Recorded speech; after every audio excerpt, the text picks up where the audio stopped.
राज्य में बेधड़क भावे चली गो चालाण। प्रशासन को मानुनाहांती गो माफिया। गो चालाण को रोकिबा पाई अंटा भिड़ी राज्य पुलिस। राज्य रे दिनकु दिन बेआईन गो चालाण मात्रा वृद्धि पाइबारे लागिथिबा बेले गो चालाण को रोकिबारे बारिपदा सदर थाना पुलिस को मिली बड़ सफलता। 5टी गोरु को उद्धार करिथिबा बेले गोटिए टेम्पो गाड़ी को जबत करिछि पुलिस। ड्राइवर जनक बड़साही थाना अंतर्गत बालीजोड़ा ग्रामर प्रधान सिंह को गिरफ्त करी पुलिस तदंत आरंभ करिछि।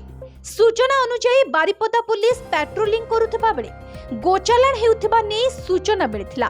खबर पाई महुलिया अंचल रे गाड़ी को अटकाई जबत करिछि पुलिस। गोरुगुड़िक मयूरभंज जिला दे पश्चिमबंग को चालाण हेउथिबा नै संदेह करा जाउछि।